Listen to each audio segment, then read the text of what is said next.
sorry.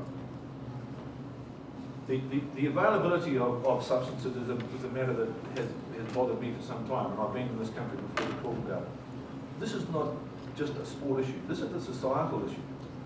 And I've been talking to some of you over the last 2 days about how available steroids in particular, but other banned substances are to our kids. This is not an elite athlete issue only, this is a school kid issue.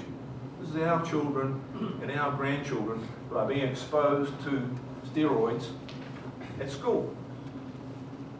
Now, I think many of you in this room know that. So what can we do about that? That's where we have to engage our governments, and we have to say this is not a sporting issue. So please, Minister, talk to your colleagues in health, talk to your colleagues in education. They've got the resource to combat this. And make sure they know the dangers. Make sure that they know that kids take this stuff, which has been manufactured under non-sanitary conditions, unregulated. Raw materials come in from countries far away from here and are put together in backyard laboratories.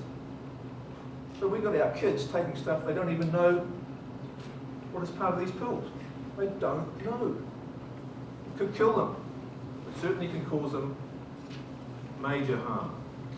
And what the young kids are doing is taking it to look good. So this is a look good approach in our society. Kids who want to have six-pack abs and so on.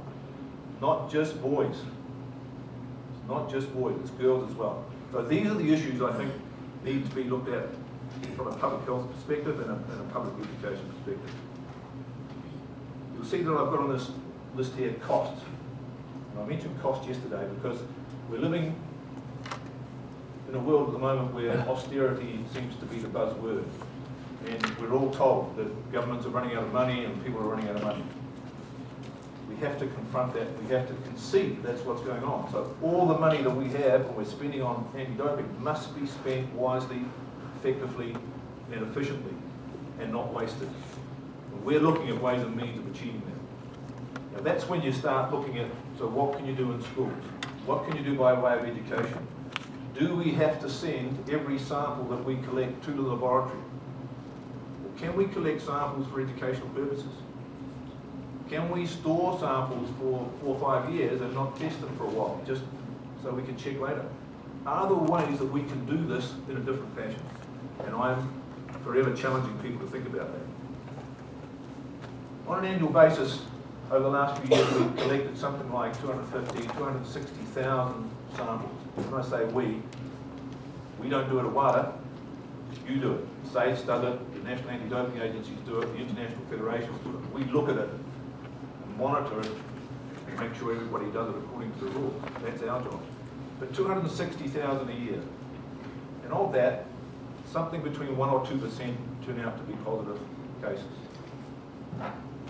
We think, and we're doing some research on this at the moment, we think that doping prevalence at elite sport level is still in double digits, more than 10%.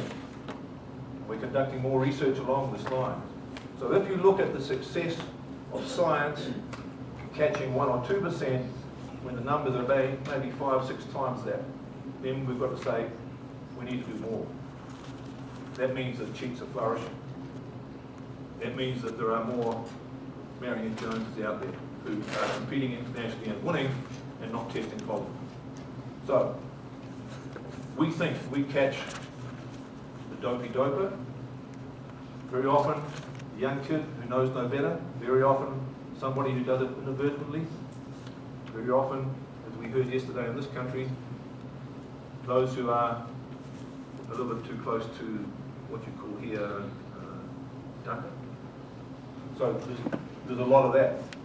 So what are we going to do about all that? How are we going to make sure we catch the sophisticated doping? That's the challenge for us.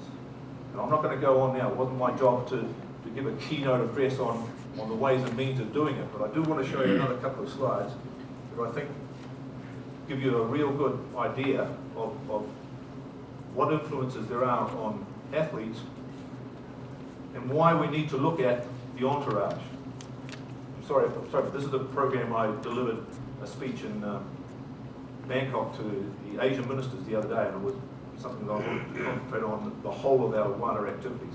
But if you look at this, athletes don't act alone. And we've got to look at ways and means of holding the entourage responsible. How many times do you read in the newspaper, see on television, the doctor that was responsible for giving the drugs to the athlete has been sanctioned? How often? Very, very seldom. How often do you see the lawyer who's given the advice to the cheating athlete being pulled before the Law Society? I don't think ever. I don't think ever. How often do we see coaches sanctioned? Sometimes. So what are we going to do about that? We must make sure the athlete is not isolated. As I said before, if you look at the athlete and you look at the numbers of people that surround and persuade that athlete, that's scary. That is scary. None of you has that sort of influence on your life, probably. You might have 2 or 3. The athlete is surrounded. All of these people have some claim of influence upon an athlete. And then, when you add to that, what I talked about before, the societal pressures, this athlete's under a lot of pressure. In the meantime, they've got to succeed on the world stage and compete internationally. Don't let's forget, 25% of the world's pharmaceutical products come from the black market, counterfeit. Trafficking of steroids, we were talking earlier this morning, you can make, from $10, you could make $1,000 in terms of your investment if you want to sell steroids. That's how lucrative it is. In many countries of the world, it's legal. And I sometimes look at my savings for my future and think, shit, I should be on the dark side here. I should really take advantage of what I know about organised crime and work with them, because I could make my money go a lot further than I can at the bank at present. In Canada, we get 1%. So that is a challenge as well. Then you've got people, athletes using veterinarian products. You know, people say, surely not. And I've got to say, surely yes. Stuff that is made for horses are used by athletes. And that is very scary. But that shows the degree to which the persuasive people have influenced an athlete to cheat. That can't be good. And finally, then you've got the dreaded internet. And the dreaded internet plays a very important role in our lives now. So much so that my daughter says to me, Dad, why are you travelling all around the world when you could actually do all this from home just by looking at your iPad? Because you can be screened everywhere. And we haven't learned that yet. And I have to say to her, I think there's still a lot of benefit, in personal contact. And I know the value of personal contact. But the internet and providing banned substances to kids is crucial.